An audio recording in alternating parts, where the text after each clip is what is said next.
اور اس کا ڈانس دیکھنا حرام ہے، قرآن و حدیث میں دکھاؤ. میرے پاس تو کوئی ایسی قرآن و حدیث میں دلیل نہیں ہے. ہم تو اجماع امت کو فالو کر رہے ہیں کہ نبی کے زمانے میں کوئی مشہور کہیں بھی نہیں تھی یہ چیزیں.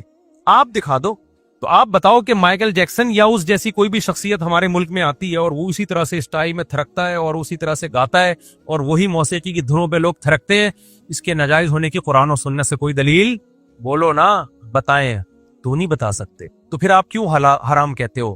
اس گانے کو حرام کہہ رہے ہیں جس کو علماء حلال کہتے ہیں. سوری، اس گانے کو حرام کہتے ہیں جس کو علماء حلال. تو ان کو تکلیف صرف مولویوں سے ہے، ورنہ گانے کی بہت ساری قسمیں ایسی بھی ہیں کہ جن کو یہ خود بھی حرام کہیں گے. تو بھائی اس کے حرام ہونے کی جو آپ کے پاس دلیل ہے نا، تو ہمارے پاس اس سے نیچے والے گانے کے حرام ہونے کی وہی دلیل ہے. نہیں آئی بات؟ سمجھ میں آ رہی ہے بات؟ تو اس لیے ان چکروں میں پڑھنے کے بجائے نا علماء کو فالو کرو جو صدیوں، اور ان علماء کو جو آپ کو ان مجتہدین سے کٹاتے نہیں ہیں، کیونکہ وہ خود بھی اس کے پابند ہیں.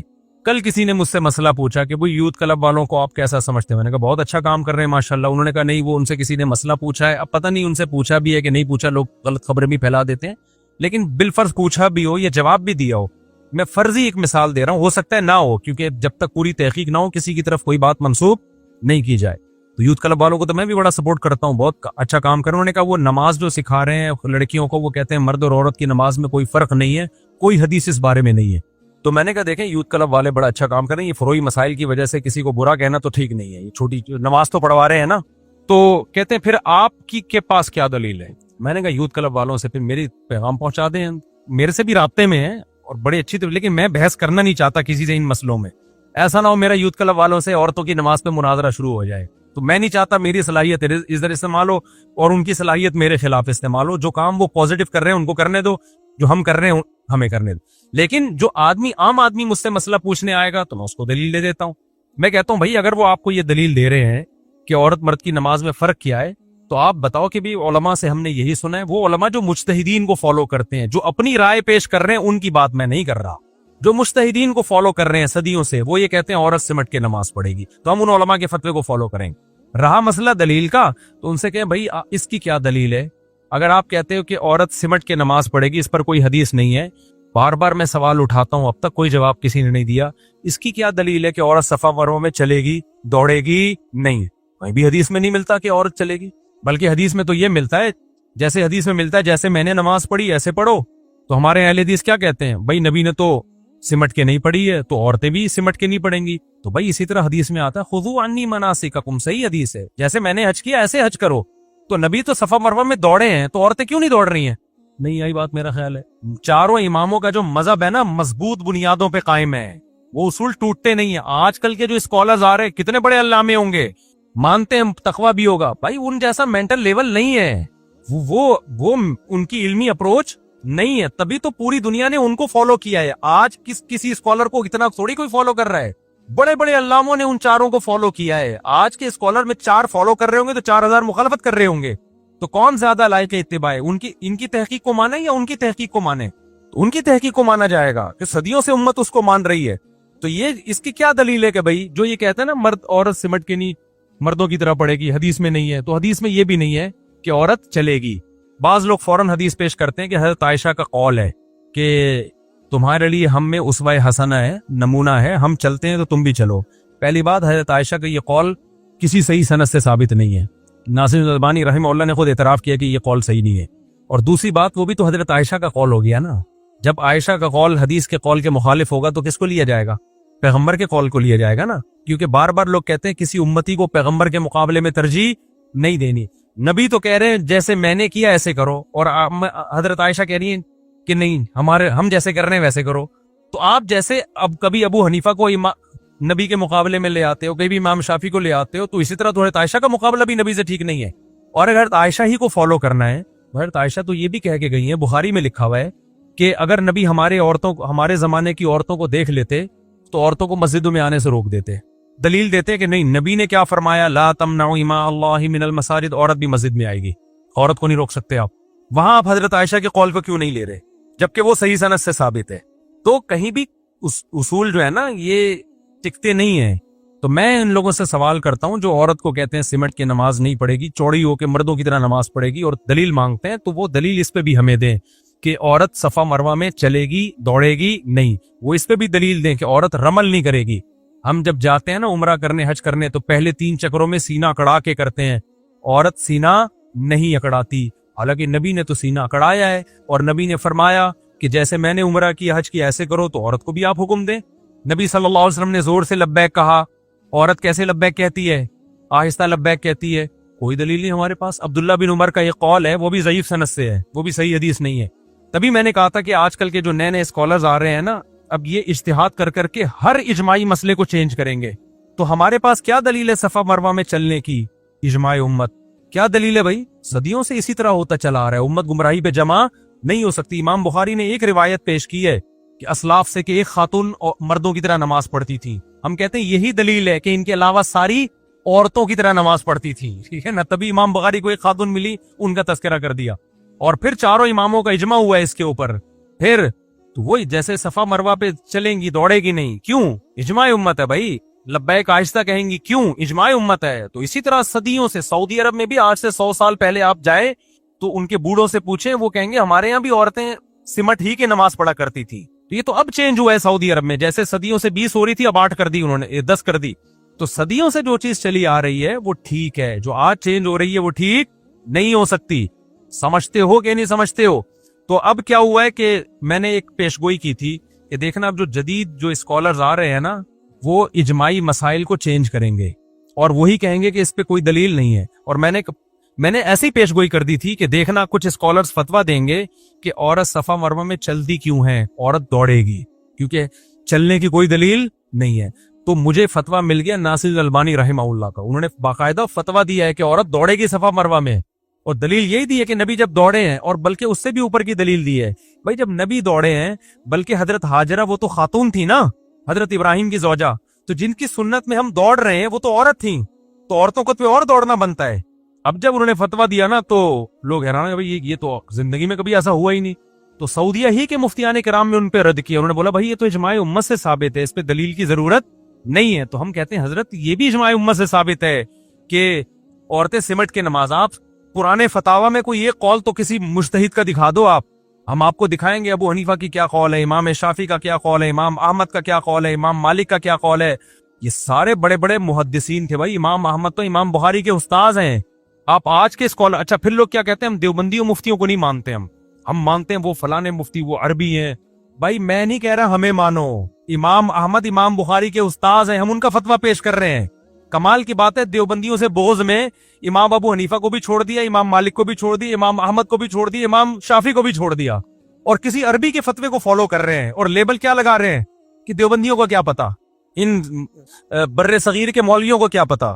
جو بھی علم حاصل کرے گا نا، وہ چاہے بر صغیر کا ہو، چاہے وہ انڈیا کا ہو، چاہے وہ بنگلہ دیش کا، اس کو سب پتا ہوگا۔ جو علم حاصل نہیں کرے گا وہ مکہ کے اندر بھی پیدا ہوا ہوگا نا، اس کو پتا نہیں ہوگا۔ تو اس لیے ملتے جلتے نام، میں نہیں کہہ رہا کسی عالم کی شان میں گستاخیاں کرنا شروع کر دیں، کسی عربی یا کسی سلفی، علماء سب ہمارے لیے قابل احترام ہیں، لیکن اختلافات میں کرو گے کیا؟ قرآن و سنت کی اس تشریح کو مانو گے جو ان ائمہ نے تشریح کی ہے۔ سمجھتے ہو کہ نہیں سمجھتے؟ بار بار میں یہ مضمون اس لیے بیان کرتا ہوں، اپنا منجن بیچنے کے لیے نہیں، صرف اس لیے یہ مضمون بیان کرتا ہوں کہ قرآن و سنت کے نام پہ امت کا شیرازہ بکھر رہا ہے، امت ٹوٹ رہی ہے بے لگام اونٹ کی طرح۔ کبھی کوئی ادھر سے فتویٰ نکل کے آئے گا، وہ کہہ رہے قرآن و سنت، وہ کہہ رہے قرآن۔ ہمارے مسقط میں ایک دوست ہے میری، ان سے بڑی بحث ہوتی رہتی ہے، انہوں نے کسی عربی نا عالم کا مجھے ویڈیو بھیجی، کسی سلفی عربی عالم تھے، لال رومال، بڑے خوبصورت ماشاءاللہ، انہوں نے کسی نے مسئلہ پوچھا کہ کیا ہم پر لازم ہے کہ ایک فقہ کو ہم فالو کریں یا مجتہدین کو فالو کریں؟ انہوں نے کہا کلا، ہم صرف قرآن و سنت کے پابند ہیں۔ تو انہوں نے کہا دیکھیں کتنی مضبوط بات ہے۔ میں نے کہا یہ بات بہت مضبوط ہے، لیکن اس کے پیچھے یہ پیغام ہے کہ وہ قرآن و سنت کے پابند نہیں تھے، یہ ہے باقی وہ کیا کر رہے تھے؟ وہ قرآن۔ اور میں نے کہا سعودی عرب میں جب تک فقہ حنبلی قانونی طور پر مضبوط تھا نا، سعودی عرب میں دین میں تحریف کا راستہ نہیں کھلا تھا، علماء پابند تھے۔ سعودیہ ہی کے بڑے عالم سے کسی نے پوچھا کہ آپ فقہ حنبلی پہ فیصلہ کیوں کرتے ہیں، قرآن و سنت پہ کیوں نہیں کرتے؟ انہوں نے کہا ایسا سوال کر رہے ہو جیسے فقہ حنبلی قرآن و سنت کے علاوہ کسی اور چیز کا نام ہے، ٹھیک ہے نا، تم ایسا احمقانہ سوال۔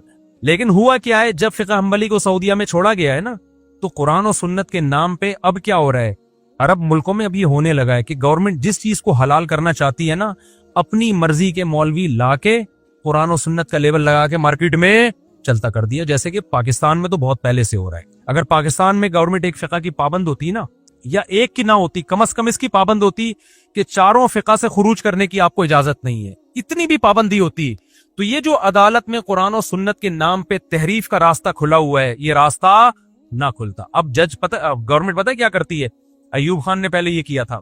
ایوب خان کو دوسری شادی پہ پابندی لگانی تھی, تو اس نے کیا کیا بھائی, یہاں کے مولویوں سے فتویٰ لیا, سب نے کہا بھائی حرام ہے, پابندی نہیں لگا سکتے آپ. اس نے کیا کیا, جب پابندی لگانی ہے, لبرل سیکولر حکومت بنانا ہے پاکستان کو, ایک لبرلزم کی طرف جانا ہے, مصر سے مولوی منگوائے. انہوں نے قرآن و سنت کو آڑا ترچھا کر کے نا فتویٰ دے دیا کہ ایکچولی ہم کیا کرنا چاہ رہے ہیں کہ دوسری پہ پابندی نہیں لگا رہے, ایکچولی اس کی کچھ حدود متعین کر رہے ہیں. اگر بے لگام چھوڑ دیا جائے لوگوں کو تو کیا ہوگا کہ ہر آدمی 4-4 8-8 لے کے گھومنا شروع کرے گا, عورتوں کے حقوق ضائع ہوں گے, یہ ہو جائے گا. ایسی لمبی چوڑی اس کی پوری تحریر ہم نے پڑھی ہے. وہ گھما کے نا, وہ جو مصر سے چند مولانا لوگ بلوائے انہوں نے, تو اس نے یوں ایکچولی اس کو یوں کر کے نا پہلی بیوی کی اجازت ضروری اور قرآن و سنت کے لیول لگا کے قانون بنا کے تھوپ دیا ہمارے اوپر. مگر جی ہم پہ اثر, مجھ پہ تو بالکل بھی اثر نہیں ہوا, لیکن لوگوں پہ کیا کر دیا, بولو نا, تھوپ دی. اس لیے علماء کہتے ہیں بھائی اگر لگام نہ دی نا ان لوگوں کو, لا جو صدیوں سے مرتب ہے اس کا پابند نہ بنایا, تو مولوی کو کون سنبھالے گا. مولویوں میں بھی تو 2 نمبر ہوتے ہیں, تو 2 نمبری کا دروازہ کم نہیں ہوگا بلکہ کھلے گا. جس مولوی کے دل میں لالچ ہوگی, اب دیکھو میں جب فتویٰ دیتا ہوں تو میں علماء کے سامنے جواب دے ہوتا ہوں کہ آپ نے نکالا کہاں سے ہے. میں کہتا ہوں قرآن و سنت سے, وہ کہتے ہیں قرآن و سنت سے تو یہ بھی نکال سکتے تھے, یہ بھی نکال سکتے. تو اس پہ پہلوں نے اس کا بھی حوالہ دو کہ پہلوں نے کیا فتویٰ دیا ہے, قانون کیا جو مرتب ہے, تو اس کا ریفرنس مجھے لگانا پڑے گا, ورنہ میں قرآن و سنت کے نام پہ کچھ بھی نکال کے لوگوں کو بتاتا رہوں تو کچھ تحریف اس سے کم تھوڑی ہوگی. اس سے تحریف کیا ہو جائے گی, دروازہ چوپٹ کھل جائے گا تحریف کا. تو اب کیا کیا جو ایوب خان نے نا, وہ لا کے قرآن و سنت کا لیول لگا کے اتنے سارے قوانین کو اوٹ پٹانگ. پھر علماء نے کہا کہ شوہر جب مرتا ہے تو عدت بھی ہوتی ہے, 4 مہینے 10 دن ہے, طلاق ہوتی ہے, تو عورت کہیں اور نکاح نہیں کر سکتی, 3 مینسز کا آنا ضروری ہے. تو اس نے ایکچولی کر کے نا کہ قرآن نے 3 مینسز کا کہا, تو 3 مینسز کے 90 دن بنتے ہیں, تو ہم نے نظم کی وجہ سے, ایک لا مینجمنٹ کی وجہ سے 90 دن بنا دیا اس نے, اور پھر قرآن کی آیتوں سے ہی نکالا. اب دیکھو قرآن میں طلاق مرتان, 2 دفعہ طلاق, تیسری دے دی تو اب رجوع کا حق نہیں ہے. دوسری طرف قرآن میں آتا ہے جب میاں بیوی میں جھگڑا ہو تو دونوں میں صلح کی کوشش کرو. اب اس نے 2 آیتوں کو آپس میں مکس کر دیا. جو مصر سے سیکولر قسم کے مولانا آئے تھے نا, انہوں نے کیا کیا, اب لوگ علماء سے مسئلہ پوچھتے, صحابہ تابعین سے بھی پوچھتے, تو یہ جواب ملتا جو بھی طلاق دے گا طلاق میں ریورس گیئر نہیں ہے. اس نے کیا کیا, 2 آیتوں کو مرج کر دیا کہ اصل میں قرآن یہ ایکچولی, جیسے غامدی صاحب ایکچولی کر کے نا سامنے والے کو ایسا وہ مسحور کر دیتے ہیں, جادو. وہ کہتے ہیں یار علم تو کس کے پاس ہے, ان کے پاس ہے علم تو اصل میں. حالانکہ وہ پوری امت کے اجماع کے خلاف آپ آیت کی تفسیر کر رہے ہوتے, اس میں ایکچولی اور اس طرح کی چیزیں نکال دو تو بچتا ہی کچھ نہیں ہے. دلیل کی دنیا میں مضبوط نہیں ہوتا, وہ کسی صحابی کا وہ قول نہیں ہوتا. سارے صحابہ کے, چاروں اماموں کے, اور جتنے بھی بڑے بڑے اسکالرز گزرے ہیں جنہوں نے دین کو سمجھا, ان کی ساری تحقیق ایک طرف ہو جاتی ہے اور یہ ایک نئی تحقیق سامنے آئی ہوتی ہے. تو علماء کیسے مانیں گے اس کو بھائی. پھر لوگ کہتے ہیں بھائی اگر امت اتنے عرصے سے گمراہ رہی ہے تو آج ہم کو کوئی صحیح راستہ بتا رہا ہے تو مان لو نا بھائی, یہ امت اتنے عرصے سے گمراہ رہ ہی نہیں سکتی. یہ بات ہی غلط ہے. یعنی یہ امت, نبی آخری نبی ہے, امت گمراہی پہ جمع ہوگی نہیں. قرآن و سنت نے پہلے تو اس کو ثابت کیا ہے کہ یہ بات ہی غلط ہے کہ سارے غلط تھے اور 4 آدمی صحیح ہیں, یہ ہو ہی نہیں سکتا. تو اب کیا کیا ایکچولی کر کے نا, انہوں نے کیا کیا, قرآن کی 2 آیتوں کو ملا دیا آپس میں. ایک طرف قرآن میں آتا ہے وَإِنْ خِفْتُمْ شِقَاقَ بَيْنِهِمَا فَبَعْثُوا حَكَمًا مِّنْ أَهْلِهِ وَحَكَمًا مِّنْ أَهْلِهَا. میاں بیوی میں جھگڑا ہو جائے تو دونوں کی طرف حکمین آئیں گے, فیصلہ کریں گے, سلو صفائی کریں گے. انہوں نے کیا کیا, انہوں نے کہا دھڑ دھڑ طلاقوں کا نظام ہے نا, یہ طلاقیں دے دی, یہ شریعت میں ہے ہی نہیں, لہذا دے بھی دی تو اس کا کوئی اعتبار نہیں. بلکہ جب بھی جھگڑا ہوگا بے شک طلاقیں ہی ہو جائیں, پہلے یونین کونسل ان کے درمیان میں بیٹھ کے کیا کرائے گی, سلو صفائی. دونوں آیتوں کو آپس میں کیا کر, حالانکہ وہ ایک الگ آیت ہے, وہ طلاق سے پہلے کے بارے میں ہے, لیکن صاف الفاظ نہیں لکھے ہوئے کہ طلاق سے پہلے یہ کرنا ہے. کیونکہ یہ تو کامن سینس کی بات ہے نا کہ جھگڑا جب ہوگا تو سلو جب ہی ہوگی نا جب وہ میاں بیوی ہو. طلاق کے بعد تو میاں بیوی رہے نہیں ہے, وہ یہ تو کامن سینس کی بات تھی. تو ایسی سینس کی باتیں کامن سینس کی قرآن تھوڑی ان کو بار بار ہائی لائٹ کرے گا. تو قرآن نے کہا بھائی دونوں میں جھگڑا ہو تو پہلے سلو کی کوشش ہو. تو انہوں نے کہا بھائی دونوں میں جھگڑا ہو اور طلاق ہو بھی گئی تو قرآن تو کہہ رہے پہلے کیا کوشش ہوگی, سلو. اب سلو میں قرآن کہہ رہے اس خاندان کا, انہوں نے کہا خاندان واندان تھوڑی یونین کونسل ہی بنا دو نا, خاندان کے ٹینشن سے ہی بچت. اب پاکستان میں جو عدالتوں میں قانون چل رہا ہے وہ یہ چل رہا ہے کہ جب آپ طلاق دیتے ہیں تو عدالت نہیں مانتی اس طلاق کو, وہ تو لوگ عدالت کو نہیں مانتے, مفتیوں سے فتویٰ لے لیتے ہیں اس لیے, ورنہ کورٹ میں جو لا ہے وہ یہ ہے کہ یہ طلاق کنسیڈر نہیں ہے, بلکہ یہ طلاق کے پیپر پہلے یونین کونسل میں جائیں گے, یونین کونسل کے لوگ آئیں گے اور وہ دونوں میں سلو کی کوشش کریں گے, 90 دن کے اندر ہو گئی تو وہ طلاق کالعدم ہے, اگر نہیں ہوئی تو پھر یونین کونسل اس طلاق کو ویلڈ مانے گی تو ہوگی, وہ بھی ایک ہوگی ورنہ نہیں ہوگی. یہ اب امپلیمنٹ اس لیے نہیں ہوا اس قانون کا کہ یونین کونسل والا بھی کون سا آ رہا ہے بیٹھ کے, وہ بھی گھر بیٹھا ہوا ہے, اس نے کہا ہو گئی نہیں ہو گئی, ہمیں تو پیسے مل رہے ہیں, تو نہ وہ اپنی ذمہ داری پوری کر رہے ہیں نہ عدالتیں پوری کر رہی ہیں, تو اس لیے چل اسلام ہی رہا ہے. لیکن لا جو آپ کا بنا ہوا ہے نا وہ یہ, اور اس سب پہ کیا لیبل لگا ہوا ہے, قرآن و سنت کے عین مطابق. جب جنرل مشرف نے یہ جو خلا کا قانون بنایا کہ عورت کے پاس مکمل طلاق کا اختیار چلا جائے, اگر پاکستان میں لا ہوتا کہ چاروں اماموں کی جو تحقیق ہے اس کے بغیر قانون پاس ہو نہیں سکتا, تو کبھی بھی یہ خلا کا قانون پاس نہیں ہوتا, کیونکہ اسلام میں ہے ہی نہیں یہ خلا کا یہ والا سیٹ اپ. تو جنرل مشرف نے کیا کیا, قرآن و سنت کا لیبل لگایا, خلا کے لفظ قرآن سے لیا اور اپنی طرف سے اس میں ایڈیشن یہ کی کہ یک طرفہ اور بہت کچھ چھوٹ پٹانگ, اور ہو سکتا ہے مفتی تو مارکیٹ میں ہر طرح کے مل جاتے ہیں, کچھ مولانا بھی مل گئے ہوں گے. چند دن پہلے ایک اسلامک یونیورسٹی کے ایک اسکالر کا پورا مضمون آیا ہے اور انہوں نے لکھا ہے کہ یک طرفہ خلا بھی صحیح ہے, عورت کو پورا. ایک اور مولانا صاحب ہے, مولانا تو نہیں ہے اسکالر ہیں, ان کے بھی اپنی طرف سے ایک تحقیق چلا دی انہوں نے کہ مکمل عورت کو طلاق کا اختیار ہے, اس کو ہم کہیں گے خلا, حالانکہ یہ بالکل غلط ہے, اس پہ تو بہت سارے دلائل ہیں. تو کیا ہوا کہ وہ ایسا خاندان نظام کی ایسی کی تیسی. اب جس عورت کو وسیم بھائی اچھے لگ رہے ہیں وہ کورٹ میں جا رہی ہے, اب جان چھڑا یہاں سے. میرے پاس کیس آیا, ایک آدمی نے 1.5 کروڑ کا پلاٹ دیا اپنی بیوی کو محبت میں, بیگم نے لے لیا, اگلے دن جا کے کیس فائل کیا, بیوی بھی گئی پلاٹ بھی کیا. لیکن آپ جج سے پوچھیں گے, وکیل سے پوچھیں گے, بولیں گے عین قرآن و سنت کے مطابق ہے. تو میرے بھائی یہ منجن بک رہا ہے قرآن و سنت کے نام کا.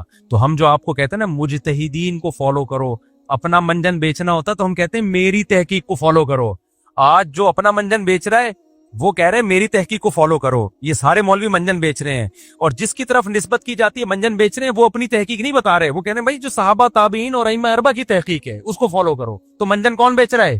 منجن وہ بیچ رہا ہے جو ان علماء کے خلاف کر رہا ہے. آپ کو نہیں آ رہی تو جاؤ, حدیث میں آتا ہے علماء کو لوگ چھوڑ دیں گے, خود بھی گمراہ ہوں گے, جو اسکالرز ہیں وہ خود بھی گمراہ ہوں گے اور دوسروں کو بھی گمراہ کریں گے. تو آپ اللہ سے, ہمارے بس میں جو تھا وہی ہم نے سمجھا دیا, آپ کی مرضی جو چاہے کریں, آپ نہ مانے علماء کی. منجن میں ہی لگے رہے بیٹھ گئے, چورن اور منجن میں. کیا ہو گیا بھائی, یہ پڑے ہی نہیں ہے, اس کو تو میں نے کچمڑا بنا دیا یار, سارا غصہ اس پہ نکلا ہے اصل میں. بس یہ آخری احترام, کیا لکھا ہوا بھائی, احترام نہ کرنا گناہ ہے. کس کا, وہ سوال ہی پھٹ گیا. یہ جس نے پوچھا ہے زبانی پوچھ لے بھائی.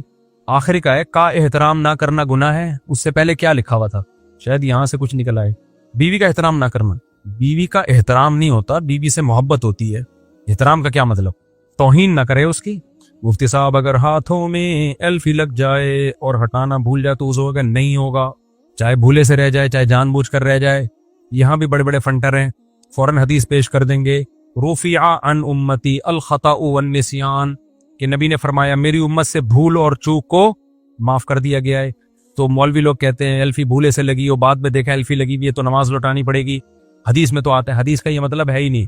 اگر بھولے سے کی بھی غلطی معاف ہوتی تو بھولے سے ہی تو سجدہ صاحب ہوتا ہے نماز میں. جو غلطیاں جان کرو تو نماز ہوتی نہیں ہے. نبی نے بھولے سے 1 رکعت زیادہ پڑھ لی تھی تو کیا کیا تھا, سجدہ صاحب کیا تھا. آپ حج میں بھولے سے خوشبو لگا لو, دم واجب ہوگا کہ نہیں ہوگا؟ تو بھولے سے معاف کا مطلب گناہ نہیں ملتا جب کوئی کام بھول سے یا غلطی سے. رہا یہ مسئلہ کہ روزے میں بھولے سے اگر کھا لو تو روزہ نہیں ٹوٹتا, اس پہ الگ سے حدیث موجود ہے, روزہ مستثنا ہے اس سے. تبھی ہم کہتے ہیں روزے میں بھولے سے کھا لیا تو روزہ نہیں ٹوٹے گا, کیونکہ الگ سے حدیث ہے. غلطی سے کھا لیا تو ٹوٹے گا روزہ. غلطی اور بھول میں کیا فرق ہے؟ آپ سمجھے سحری کا ٹائم ختم نہیں ہوا, حالانکہ ختم ہو چکا تھا, اور آپ 2 پراٹھے پھوڑ دیے آپ نے, تو اب آپ کا روزہ نہیں ہوا, کیونکہ بھولے سے نہیں ہوا, یہ غلط فہمی میں ہوا ہے. آپ سمجھے سورج غروب ہو گیا ہے, حالانکہ ابھی غروب نہیں ہوا تھا, آپ نے پکوڑے کھانا شروع کر دیے, بعد میں دیکھا بے اذان تو آدھے گھنٹے بعد ہو رہی ہے. تو یہ بھولے سے نہیں ہے, یہ کیا ہے, غلطی سے. لہذا آپ کا روزہ ٹوٹ گیا. اس میں آپ نے وضو میں غرارہ کیا, آپ کو روزہ یاد بھی ہے, اگر یاد ہی نہیں ہے پھر تو بھولے سے ہوگا. لیکن آپ نے کہا فنڈر بننے کی کوشش کی, غرارہ میں احتیاط سے کروں گا تاکہ پانی حلق میں نہ جائے, لیکن پانی پھر بھی چلا گیا تو روزہ ٹوٹ گیا. یہ بھولا نہیں ہے, یہ غلطی ہوئی ہے آپ سے. ہاں کفارہ نہیں ہوگا, کیونکہ کفارہ تو جرم پہ ہوتا ہے, اور جرم ہے نہیں کیونکہ غلطی سے ہوا ہے نا, جان کر نہیں کیا آپ نے, تو کفارہ نہیں ہوگا لیکن روزہ ٹوٹ جائے گا. سمجھتے ہو کہ نہیں سمجھتے ہو؟ تو اس لیے اگر ایلفی لگ گئی نا تو نماز نہیں ہوگی, کیونکہ وضو نہیں ہوا. حدیث میں آتا ہے کہ ایک صحابی کی ایڑی ہلکی سی خشک رہ گئی تھی, تو آپ نے فرمایا وَيْلٌ لِّلْأَعْقَابِ مِنَ النَّارِ, تباہی ہے ایڑیوں کے لیے جہنم کی آگ کی جو خشک رہ جاتی ہیں. تو پراپر وضو کرنا پڑے گا. اسلامی احکام آسان ہے, لچکدار نہیں ہے. اب جب 4 اعضاء وضو میں دھونا فرض ہیں تو اٹ مینس چاروں دھونے پڑیں گے. اب اس میں یہ نہیں ہو سکتا کہ میں ہمیشہ تو دھوتا ہی ہوں, آج میں اگر ناک نہ دھوں تو کیا جا رہا ہے. تو آپ کو عمل کرنا پڑے گا, اس میں قانون کو فالو کرنا پڑے گا.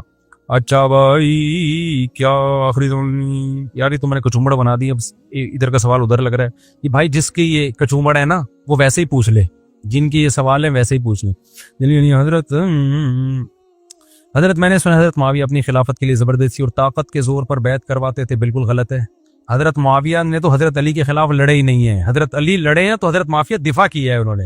ایسا نہیں ہے کہ حضرت معاویہ نے کوفہ سے مدینہ میں لے جا کے خلافت پہ لڑائی کی ہو, بلکہ حضرت علی نے ان کو بیعت پر مجبور کیا تو وہ نہیں کر رہے تھے بیعت, تو جب مجبور کیا تو دفاع میں لڑے ہیں وہ.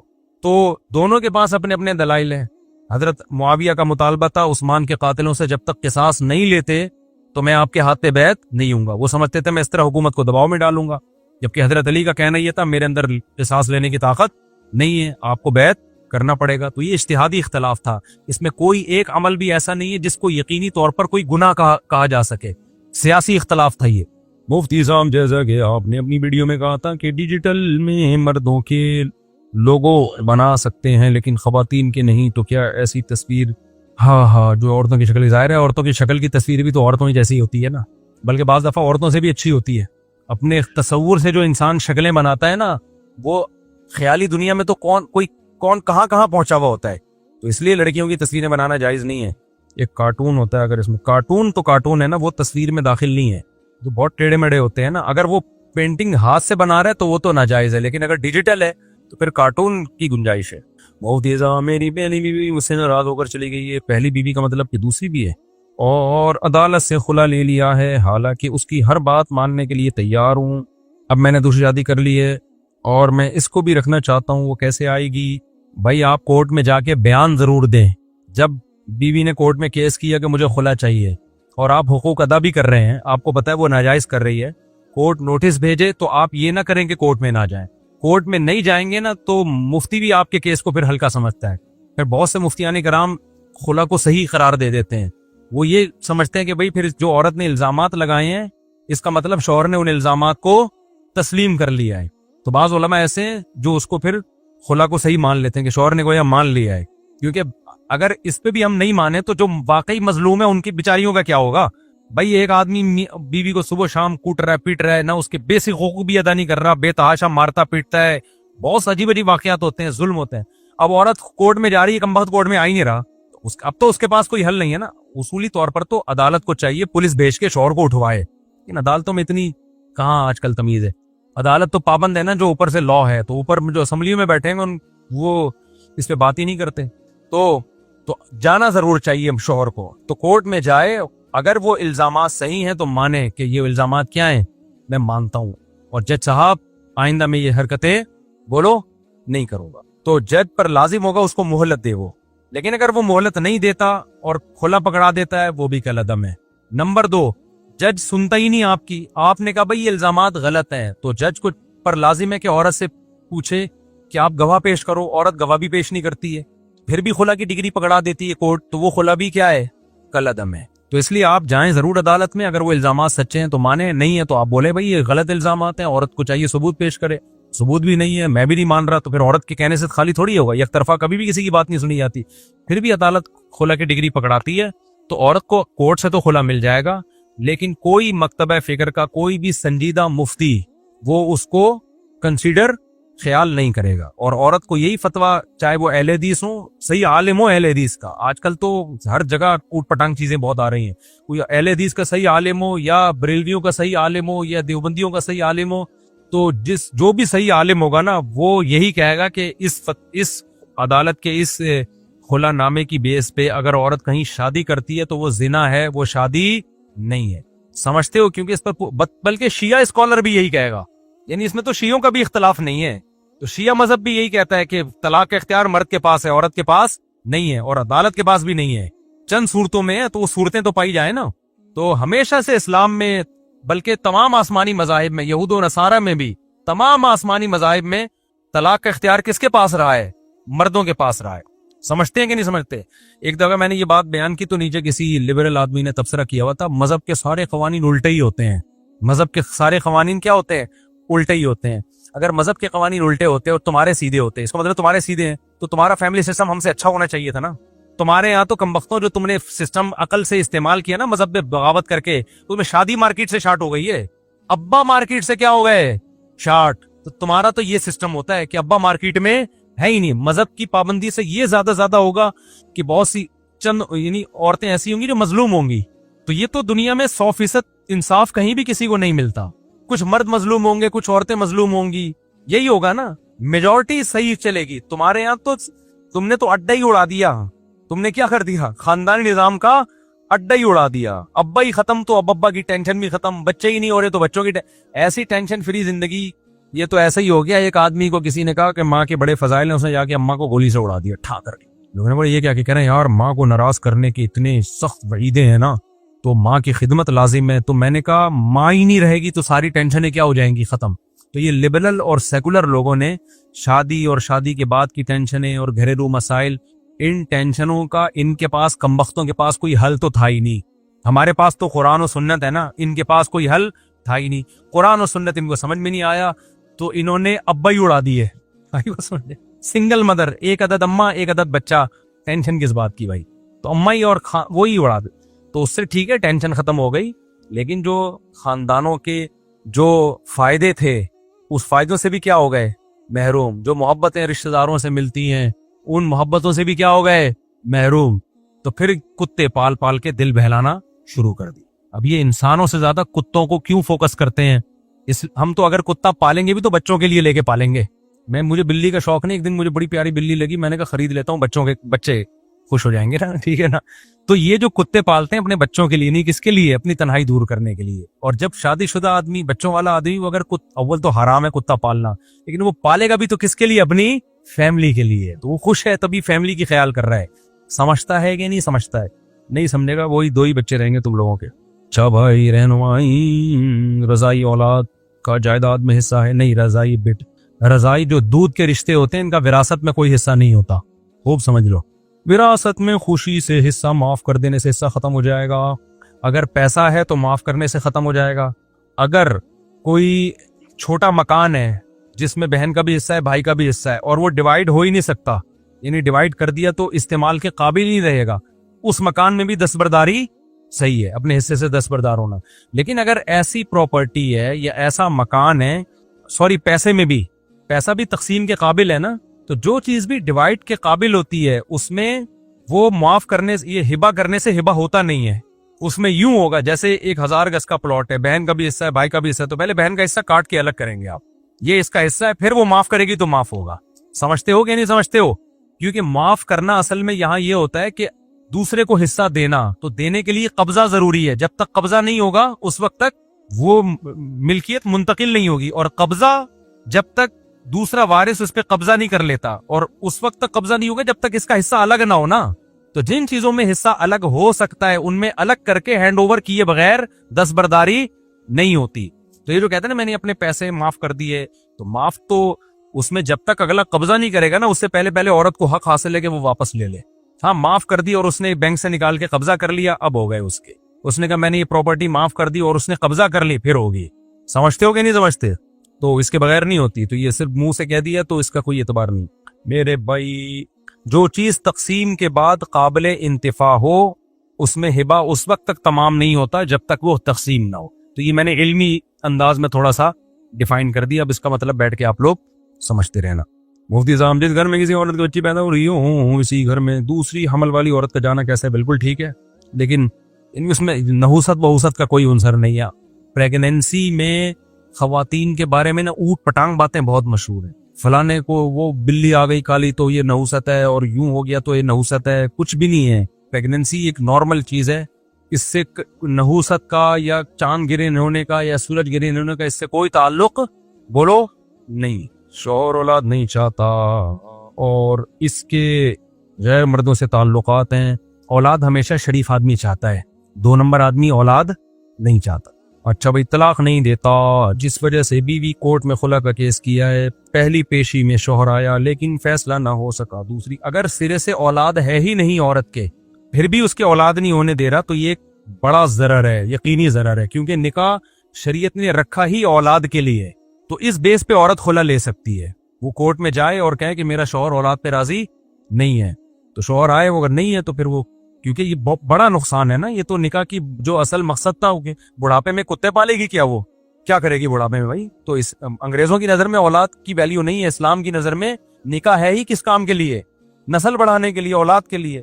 دوسری بات یہ کہ نہ مرد عورت کی مرضی کے بغیر نسل روک سکتا ہے, نہ عورت مرد کی مرضی کے بغیر نسل روک سکتی ہے, کیونکہ دونوں کا پورا حق ہے. تو اس لیے اس میں کوئی بھی کسی پہ وہ نہیں کر سکتا زبردستی. اچھا بھائی, باقی یہ کہ خلا کا طریقہ کیا ہوگا, تو یہ جس خاتون نے سوال پوچھا ہے وہ پراپر وے میں اپنا مسئلہ لکھ کے جمع کرا دیں.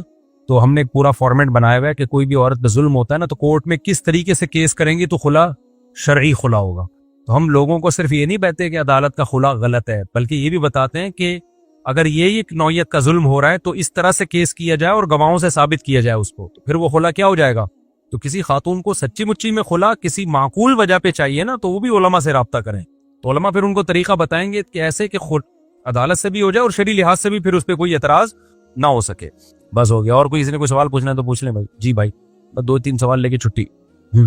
بس دیکھیں, بعض لوگوں کو نا ہر چیز میں ٹانگ اڑانے کا شوق ہے, ان کی اسٹڈی نہیں ہوتی, مطالعہ نہیں ہوتا, ہر چیز میں رائے دینی ہے. ہمارے ہاں ہر آدمی ہر چیز میں کیا بنا ہوا ہے.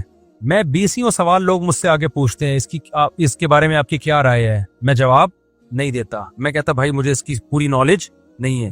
لوگ کہتے ہیں نالج حاصل کر لیں, میں کہتا ہوں میں نالج حاصل کر ہی نہیں سکتا, کیونکہ میں اس فیلڈ کا ہوں ہی نہیں, اور مجھے نالج حاصل کرنے میں اتنا ٹائم لگے گا کہ اس ٹائم میں اپنی فیلڈ میں زیادہ نالج حاصل کر لوں. لیکن آج بعض اسکالر ایسے آ رہے ہیں جو پوچھو آپ ان کے پاس جواب موجود ہے. تو یہ جس کو سب کچھ آتا ہے نا, سمجھ لو اس کو کچھ بھی نہیں آتا. سب کچھ جس کو آتا ہے اس کو کچھ بھی نہیں آتا. کسی کے بارے میں تبصرہ کرنے میں بہت اسٹڈی کرنی پڑتی ہے آپ کو. ایک صاحب میرے پاس آئے, مجھے کسی سیاست دان کا نام لے کے انہوں نے مجھے بتایا کہ آپ کو پتا ہے اس نے کروڑوں روپے کی کرپشن کی اور اتنے پلاٹ نکلے ہیں اس کے پاس سے. میں نے کہا مجھے بالکل بھی نہیں پتا. تو اور میں نے کہا مجھے یہ بھی پتا ہے کہ آپ کو بھی نہیں پتا. کہہ رہے نہیں مجھے تو پتا ہے. میں نے کہا آپ کو کیسے پتا؟ کہہ رہے ہیں وہ فلانے صحافی ٹی وی میں فلانے نے ڈمکانے نے یہ. میں نے کہا بھائی ایک ٹی وی میں فلاں صحافی نے, تو یہ صحافیوں کا آپ کو پتا ہے کہ یہ صحیح کہہ رہے ہیں؟ بہت سے صحافی تو ایسے ہوتے ہیں, ان کو تو کبھی اسٹیبلشمنٹ کی طرف سے ایک آرڈر دیا جاتا ہے, کبھی فریق مخالف جو حزب اختلاف میں ہوتے ہیں ان کو کبھی آرڈر دیا جاتا ہے, تو وہ اسی ٹریک میں چلنا شروع کر دیتے ہیں. کسی کے بارے میں رائے قائم کرنا یہ آسان کام نہیں ہے. ہاں کچھ مشہور ہیں, وہ تو اتنی شہرت اللہ نے ان کو غیر معمولی عطا فرمائی ہے کہ ان میں تحقیق کی ضرورت ہی نہیں. وہ اللہ جب کسی کو نوازنے پر آتا ہے تو بہت نوازتا ہے. وہ مشہور ہیں چور, تو وہ تو تواتر سے ثابت ہو گیا نا. وہ تو میں نہیں بتاتا یار. ایک جگہ میں گیا, وہ میں نے تو خود جا کے تحقیق کی ہے, تو مجھے لوگوں نے بتایا, ایک آدمی نہیں, جو بیچاروں کی زمینیں جن پہ قبضہ کیا وہ خود بتا رہے تھے یہ ہمارے ماموں کی زمین تھی, اس پہ فلاں نے قبضہ کر لیا, یہ ہمارے چاچے کی. پھر ایک نہیں ہے, پورا علاقہ بتا رہا ہے. اب میں علاقے کا نام لوں گا تو آپ سمجھ جائیں گے نا کون ہے. ویسے تو آپ خود ہی سمجھے ہوئے ہیں, سب کو پتا ہے. خیر, تو وہ تو تواتر کے ساتھ ثابت ہے نا, تواتر کے ساتھ. لیکن نارملی جب کسی شخص کے بارے میں آپ بات کریں نا, اسپیسیفک کسی مرد کے بارے میں یا عورت کے بارے میں, تو صحافیوں سے نہ ان کو غلط کا ہو سکتا ہے, وہ صحافی صحیح کہہ رہا ہو. تو انہوں نے مجھے بتایا کہ اتنی کروڑوں کی جائیدادیں اس نے 2 نمبر پیسے سے بنائی ہیں. میں نے کہا ہو سکتا ہے آپ جتنے کروڑ بتا رہے ہوں اس سے 10 گنا زیادہ کی جائیدادیں بنائی ہوں, لیکن میرے پاس اس کی نالج نہیں ہے اور آپ کے پاس بھی نہیں ہے, اس لیے چپ رہ جاؤ گے نا تو بخشے جاؤ گے. بلا تحقیق الزامات مت لگاؤ کسی. تو یہ جو ہے نا ہمارے ہاں یہ بہت بڑا مسئلہ ہے کہ جب کوئی مشہور ہوتا ہے نا تو ہر چیز میں اس سے انٹرویو لیا جا رہا ہوتا ہے اور وہ ہر چیز کا جواب دے رہا ہوتا ہے. تو یہ نہیں ہوتا بھائی, ہر چیز کا ہر ایک کو نہیں پتا ہوتا. تو اس لیے چپ رہنا سیکھ لینا چاہیے. آپ بولو بھائی میں یہ پتا ہے, میں اس کے بارے میں آپ کو بتا سکتا ہوں. اس کے علاوہ ابھی وہ راجہ ضیاء الحق صاحب کی ایک بڑے اچھی بات سامنے آئی. انہوں نے کہا کہ علم علماء کے بارے میں نہیں بتا سکتا, میں ایتھیزم اور سیکولرزم پہ میں بڑا ماہر ہوں, اس کے بارے میں آپ جو مجھے بڑا اچھا لگا اسٹائل کہ بھائی یہ مسائل جو ہے نا فقہی, یہ علماء کا کام ہے. راجہ ضیاء الحق صاحب ایک مذہبی اسکالر ہی ہیں, وہ ایتھیزم اور جو سوشلزم اور یہ جو کمیونزم ہے اس پہ بڑا ان کا اسٹڈی ہے. تو کس لوگوں نے ان سے پوچھنا شروع کیا نا یہ مسئلہ, انہوں نے کہا بھائی یہ مسائل بتانا مفتیان کرام کا کام ہے, میری فیلڈ ایتھیزم, اور واقعی اس میں بڑے ایکسپرٹ ہیں وہ, کیونکہ ایک چیز کو فوکس کیا نا, ایک چیز کو ہی فوکس کر سکتا ہے انسان زیادہ. تو اب جناب راجہ ضیاء الحق صاحب تو تھوڑے سے مشہور ہو گئے, تو اب وہ طلاق کے مسئلے بھی بتانا شروع کر دیں, تراویح کے مسئلے بھی وہی بتا رہے ہیں, عمران خان پہ تبصرے بھی ان کے آ رہے ہیں, جنرل باجوہ پہ بھی رپورٹیں پیش کر رہے ہیں. اگر وہ ایسا شروع کر دیں نا تو میں پتہ کیا سمجھوں گا, تو جس چیز پہ وہ رپورٹیں آ رہی ہیں نا مجھے اس پہ بھی اعتماد کیا ہو جائے گا, ختم. کہوں گا بھائی یہ ایک آدمی ہر چیز میں ہی فنٹر کیسے بن گیا یار, اس کے پاس اتنا ٹائم کہاں ہے, اتنا ٹائم نہیں ہوتا کسی کے پاس. تو جو شخص ہر چیز میں ہی فنٹر ہے, اس کا مطلب وہ کسی بھی چیز میں فنٹر نہیں ہے. تو یہ دماغ بنا لو اپنا, تو یہ سارے مسئلے حل ہو جائیں گے انشاءاللہ. صلو علی الحبیب. اور کوئی مسئلہ بھائی میں دیوبندی بریلوی اہل حدیث کی بات نہیں کرتا, جس کا بھی عقیدہ شرکیہ ہو, جو واضح لفظوں میں یا اللہ مدد یا رسول اللہ مدد کا قائل ہو, اور اس کا عقیدہ یہ ہو کہ ہم جہاں سے بھی نبی کو پکارے, نبی ہماری پکار کو سنتے ہیں اور ہماری پکار میں حاجت روائی کرتے ہیں, اللہ نے آپ کو اختیارات دیے ہیں. تو چاہے وہ دیوبندی ہو, بریلوی ہو, اہل حدیث ہو, اس کے پیچھے نماز نہیں ہوتی. اب یہ اتنا براڈ مائنڈڈ بننا کہ ہر ایک کے پیچھے نماز ہو جاتی ہے, ہم فرقہ پرست نہیں, ہم سب کے پیچھے نماز پڑھ لیتے ہیں. نہیں بھائی, ہم تو نہیں پڑھتے سب کے پیچھے نماز, ٹھیک ہے نا. اگر آپ اس کو فرقہ پرستی سمجھتے ہو, ایک باؤنڈری ہے اسلام کی کہ عقیدہ تو کم از کم شرکیہ نہ ہو نا. کیا قادیانی نماز پڑھائے گا میں پڑھ لوں گا اس کے پیچھے, میں تھوڑی پڑھوں گا نماز اس کے پیچھے. تو قادیانی نے ختم نبوت کا انکار کیا, تو شرک تو ختم نبوت کے انکار سے بھی بڑا جرم ہے. تو جو صاف لفظوں میں شرک کر رہا ہو, ہاں ہم بلا وجہ فتوے نہیں لگاتے. بعض دفعہ لوگ یا رسول اللہ مدد کہہ دیتے ہیں, لیکن جب ان سے مطلب پوچھا جائے تو بڑا ڈیٹیل میں ان کے مطلب ہوتے ہیں, جو وہی جانے اللہ ہی جانے. لیکن وہ صاف لفظوں میں کہہ رہے ہیں نبی ہر جگہ موجود ہیں, نبی حاجت روائی کرتے ہیں, مشکل کشائی کرتے ہیں, نبی بشر نہیں ہے, نور ہے, انسان ہونے سے انکار کر دیا. یہ تو قرآن کی بیسک کا انکار ہے بھائی.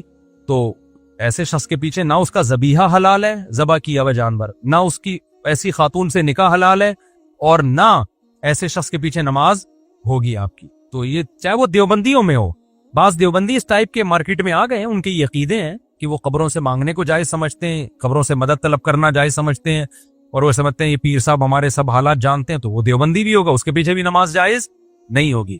سمجھتے ہو کہ نہیں سمجھتے ہو؟ تو براڈ مائنڈڈ ایک حد تک افورڈ ہو سکتا ہے, اس سے زیادہ نہیں ہو سکتا بھائی. ارشاد. ہائے اتنا مشکل سوال پوچھ لیا. کہہ رہے ہیں 12 لوگ مختلف سامان بک رہے ہوتے ہیں, وہ بیچنا جائز ہے. اس کی مجھے تحقیق نہیں ہے, واقعی تحقیق نہیں ہے. یہ اس کی تحقیق نہیں ہے, مجھے واقعی نہیں ہے, کیونکہ فرسٹ ٹائم اس طرح کا مسئلہ آیا. تو آپ ریٹرن میں لکھ کے جمع کرا دیں, ہم تحقیق کر لیں گے. واقعی نہیں ہے, اس لیے میں کوئی جواب دوں پھر مجھے رجوع کرنا پڑے نا. تو اچھا 12 ربیع الاول, ایک پہلے آپ کا سوال پوچھ لیتا ہوں, پھر میں اپنی آپ بتا دیں سوال پوچھ. بچپن میں جو رشتے وغیرہ طے کر دیتے ہیں ٹھیک عمل نہیں ہے, بہت مسئلے ہوتے ہیں. اب بچپن میں طے کر دیا کہ یہ اس کی اس سے ہوگی, اس کی اس سے ہوگی, بڑے ہو کر وہ اس کو پسند ہی نہیں آ رہی ہے, ایک عذاب میں پڑ جاتا ہے. لڑکی کو بعد دفعہ پسند نہیں آ رہا ہوتا بندہ, تو ایسے یا تو کرتے ہی نہیں ہے شادی, 40 سال سے وہ بڈھے ہو جاتے ہیں, اور کرنے پر آتے ہیں تو پیدا ہونے سے پہلے بکنگ ہو رہی ہوتی ہے. تو اعتدال کا راستہ یہ ہے کہ بالغ ہونے دو اس کو, انسان کا بچہ بننے دو, اس کے بعد طے کرو کہ کیا کرنا ہے. تو یہ جو دیکھو یہ جو میلاد شریف کا مسئلہ ہے نا, میلاد شریف منانا جائز ہے یا نہیں ہے, ہم کہتے ہیں جائز نہیں ہے, بریلوی حضرات کہتے ہیں جائز, کیا بہت ہی زیادہ ثواب ہے. تو میلاد کا مطلب کیا ہے, مفہوم کیا ہے, پہلے یہ سمجھ لو. سیرت کا جلسہ کرنا, یہ چاہے ربیع الاول ہو, چاہے سفر ہو یا محرم ہو, یہ ہمارے نزدیک بالکل جائز ہے, بلکہ باعث ثواب بھی ہے. کیونکہ کس نام پہ جلسہ ہو رہا ہے بھائی, نبی کی سیرت بیان کی جائے گی, تو اس سے زیادہ مبارک عمل دنیا میں کوئی ہو نہیں سکتا. وجہ اس کی ہے کہ میں کبھی سیرت کے جلسے میں جا رہا ہوتا ہوں, لوگ کلپ چلاتے ہیں, یہ دیکھو ان کی منافقت, ادھر کہتے ہیں میلاد شریف جائز نہیں, ادھر کیا کہتے ہیں خود جلسوں میں جا رہے ہیں. تو سیرت کا تو جلسہ کسی بھی وقت ہو سکتا, بشرطے کہ لوگوں کے آرام میں خلل نہ ہو اور روڈ بلاک نہ ہو اس میں. یہ ساری وہ ہم جس کو کہتے ہیں نا ملا, وہ عید میلاد النبی, کہ آپ نے اس کو سیلیبریٹ نہیں کرنا اس دن کو. یہ عید نہیں ہے, عیدیں 2 ہی ہیں, عید الفطر اور عید الاضحیٰ. سیلیبریٹ نہیں کرنا, نہانا, دھو کے خوشبو لگانا, مبارکبادیں دینا, بتیاں جلانا, اس کا مطلب آپ نے اس کو تہوار بنا لیا ہے. اس کی دلیل چاہیے بھائی. تو یہ جو آج کل جلوس نکل رہے ہیں ایز اے تہوار نکل رہے ہیں, تو تہوار کے طور پر جھنڈیاں اور پھر خوشیاں, اور ایسا تہوار تو جو سچی مچی کی عید الفطر ہے اس میں نہیں ہو رہا ہوتا. تو پھر اس میں وہ جو کچھ ہو رہا ہے وہ چھوڑی جا رہی ہیں اوپر وہ کھلجڑیاں. تو یہ تو آپ سیلیبریٹ کر رہے ہیں نا, یہ ناجائز ہے. یہ ہم کریں تو آپ ہمیں پکڑیں. باقی سیرت کے جلسے میں تو بالکل جانا جائز ہے بھائی, جلسہ منعقد کرنا بھی جائز ہے, اور اس بہانے لوگ پیغمبر صلی اللہ علیہ وسلم کی تعریفیں سن لیتے ہیں, نعت کی محفل بھی جائز ہے، جیسے حسن قرات کا جلسہ جائز ہے تو نعت خوانی کا جلسہ بھی جائز ہے، چاہے ربیع الاول میں کریں چاہے سفر میں کریں، کسی بھی مہینے میں کر لیں، نعت خوانوں کو بلائیں، شرکیہ نعتیں نہ ہو کہ پتہ ہی نہ چلے کہ اللہ کی حمد ہو رہی ہے یا پیغمبر کی نعت ہو رہی ہے۔ آج کل ایسی نعتیں آ رہی ہیں یا تو گانوں کے طرز پہ ہوتی ہیں۔ میں ایک دفعہ بس میں جا رہا تھا، ڈرائیور نے نعت لگا دی، اب ہم نے بچپن میں گانے سنے ہوئے تھے، ابے میں نے کہا یہ تو گانا ہے بھائی، یہ تو ہمارے زمانے کا گانا ہے۔ اس نے کہا نہیں کوئی گانا وانا نہیں۔ اور بعض ایسے اتفاق ہوتے ہیں، وہ ڈرائیور نے کیا کیا، وہ نعت بند کر دی، تھوڑی دیر میں گانا لگائے تو وہی والا گانا، وہ ابھی تک مجھے یاد ہے، میں سناؤں گا تو وہ بولیں گے مفتی صاحب حامدی کے لیے ناجائز ہے گانا گانا اور آپ کے لیے جائز ہو گیا، لیکن اتنا تو سنا تو سکتا ہوں نا۔ تمہیں یارو مبارک ہو، وہ کیا ہے، وہ ایک مشہور نعت ہے، تمہیں یارو مبارک ہو، ابے کیا ہے، میں گانا ہی بھول گیا یار، تمہیں یارو مبارک ہو میرا محبوب آیا ہے، یہ گانا نہیں، گانے کی رپورٹ پیش کر رہا ہوں آپ کے سامنے، تمہیں یارو مبارک ہو میرا محبوب آیا ہے۔ اب آپ جا کے یوٹیوب پہ سننا لینا، تمہیں یارو مبارک ہو میرا محبوب آیا، یہ بڑا مشہور گانا تھا، وہ چلایا اس نے، اسی پہ نعت تھی چل رہی تھی، تو میں نے کہا دیکھ لے بھائی، اس کی الفاظ دیکھ لے، اور ہاں اوبے تمہیں یارو مبارک ہو نہیں، بہاروں پھول برساؤ میرا محبوب آیا ہے، سنو گلوکار میرے خلاف کیس نہ کر دے، بہاروں پھول برساؤ میرا محبوب آیا ہے، تو اس پہ بنا دیا تمہیں یارو مبارک ہو عمر ابن خطاب آیا، حضرت عمر پہ بنائی تھی، ہاں تو غلط ہے بھائی، جو چاہے حضرت عمر کی تعریف ہو تو آپ کوئی اور اسٹون میں پڑھ لو نا۔